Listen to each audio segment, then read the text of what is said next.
Hello everyone, स्वागत है आप सभी लोगों का कल्याण इंस्टीट्यूट यूट्यूब चैनल पे। आज हम इस वीडियो के माध्यम से वस्तु विनिमय प्रणाली यानी कि बाटा सिस्टम को जानने और समझने का प्रयास करेंगे कि बाटा सिस्टम होता क्या है, किस तरह से होता है, इसके अंतर्गत कौन कौन सी किस तरह की गतिविधियां होती है। तो आज की इस वीडियो के अंतर्गत हम यही समझेंगे कि बाटा सिस्टम यानी कि वस्तु विनिमय प्रणाली ये दरअसल होती क्या है। तो आप इस वीडियो को अंत तक जरूर देखिएगा और अगर चैनल को अभी तक सब्सक्राइब नहीं किया है तो चैनल को जरूर सब्सक्राइब कर दीजिएगा। तो चलिए समझते हैं कि बाटा सिस्टम यानी कि वस्तु विनिमय प्रणाली ये दरअसल होती क्या है। वस्तु विनिमय प्रणाली यह वह प्रणाली होती है जिसमें वस्तु के बदले वस्तु का लेन देन होता है।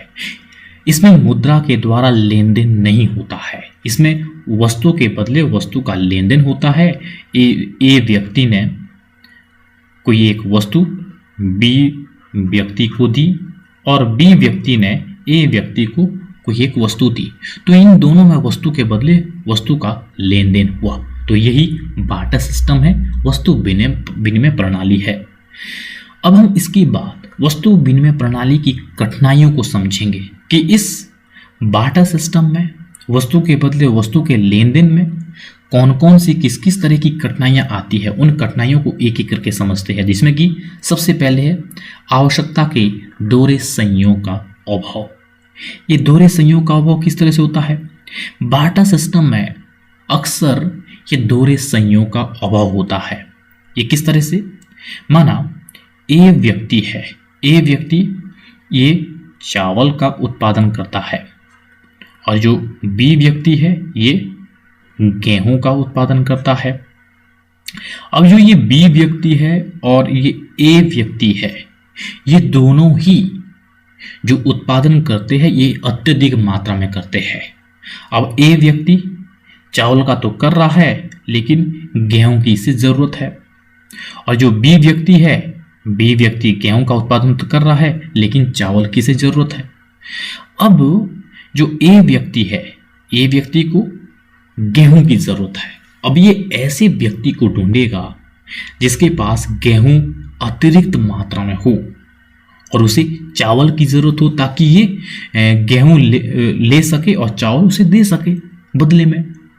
तो ऐसे संयोग को ढूंढना बहुत ही मुश्किल काम था कि जिससे कि ए व्यक्ति अपने चावल को दूसरे को दे सके और उससे गेहूं ले सके जो उसके पास अतिरिक्त मात्रा में हो।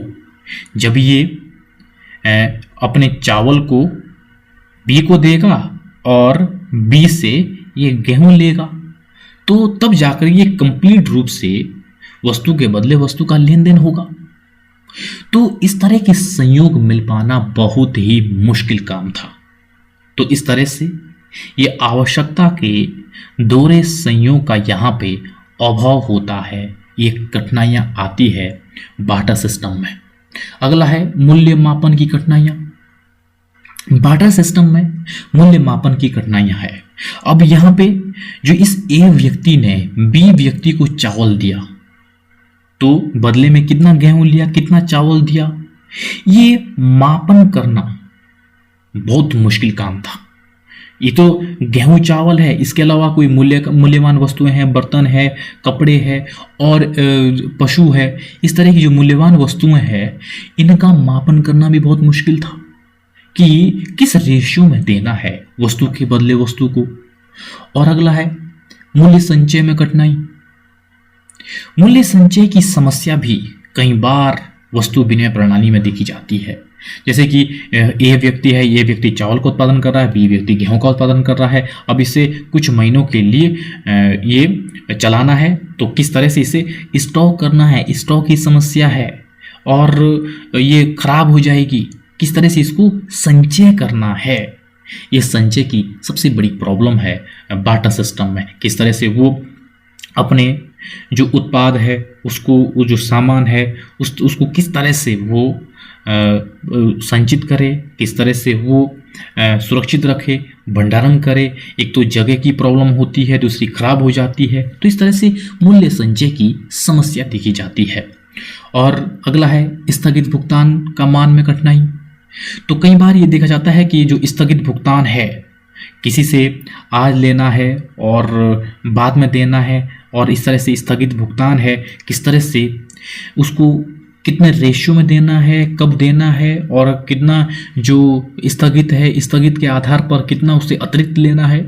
तो इस तरह की जो प्रॉब्लम है वो प्रॉब्लम बार्टर सिस्टम में देखी जाती है। और अगला है वस्तु के विभाजन की समस्या।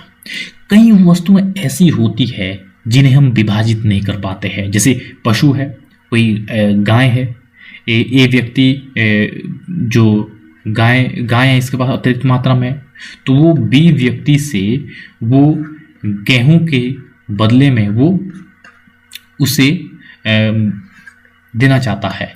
तो अब ए व्यक्ति है जो इसके पास गाय है, इस गाय को वो किस रेशियो में दे, कितना बदले में गेहूं ले। तो इस तरह की ये जो प्रॉब्लम थी, ये प्रॉब्लम कई बार देखी जाती है। और ये भी नहीं है कि अगर कुछ गेहूं दे तो ये तो है नहीं कि उस गाय को वो विभाजित हो सकती है, उसको कम दिया जा सकता है। तो अब ये प्रॉब्लम थी, कई ऐसी वस्तुएं थी जिनको विभाजित नहीं किया जा सकता था। जो विभाजित नहीं होती है वस्तुएं, उन वस्तुओं की स्थिति में जो वस्तु के बदले वस्तु है उसमें प्रॉब्लम आती थी, बहुत ज़्यादा प्रॉब्लम आती थी, क्योंकि वस्तु के विभाजन की यहाँ पे समस्या थी। तो इस तरह से वस्तु विनिमय प्रणाली में ये कुछ कठिनाइयाँ देखी जाती है, जिनके चलते वस्तु विनिमय प्रणालियाँ ये कंप्लीट नहीं हो पाती थी।